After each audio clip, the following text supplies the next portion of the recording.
আর আশা করি আমার দল ভালো, আমার আমির ভালো, ঈশ্বর চরমানের নেতৃত্বে ইসলামী আন্দোলন অনেক এগিয়ে গেছে। এই জন্য জনগণ আজকে আমাকে ভোট দেবে ইনশাআল্লাহ। আশা করি সবাই, মানুষ চায় যে হাত পাকায় সবাই ভোট দেবে, এই জন্য হাত পাকায় ভোট দেবে ইনশাআল্লাহ। চায় না, মানুষ একজন ন্যায়পরায়ণ লোক চায়, একজন ভালো লোক চায়। এদেশে দুর্নীতি দুঃশাসন অনেক কিছু হয়েছে, আমরা দুর্নীতি দুঃশাসন দেখতে চাই না। এই জন্য মানুষ আজকে ভালো লোক দেখে ভোট দেবে। ভোট একটা আমানত, একটা ন্যায়পরায়ণ লোককে মানুষ ভোট দিবে এই আশা করি। এবং এই আসনে আমি গত নির্বাচনে ঢাকা 7 থেকে নির্বাচন করেছি এবং 2বার মেয়র নির্বাচন করেছি। চর থানা কর্তৃক আয়োজিত আজকের এই গণসংযোগের এবং পথসভার সম্মানিত প্রধান অতিথি আমাদের প্রেসিডিয়ামের অন্যতম সদস্য অধ্যাপক আশরাফ আলী আকন। এই গণসংযোগে আমি বলতে চাই, মানুষ বারবার ধোঁকা খায় না।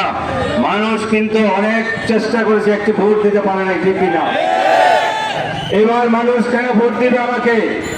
ইসলামের পক্ষে আমরা ভোট চাই, একটি কল্যাণ রাষ্ট্র চাই।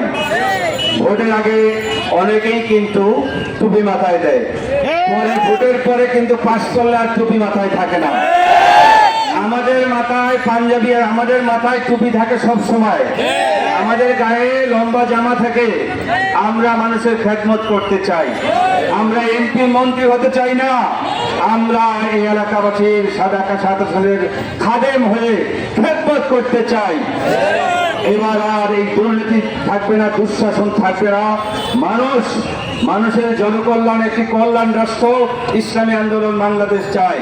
তাই পীর সাহেব চরমনায় সালাম নিন, হাত পাখায় ভোট দিন, মানুষের খেদমত করার সুযোগ দিন। ওমা আলাইনা ইল্লাল বালাগ।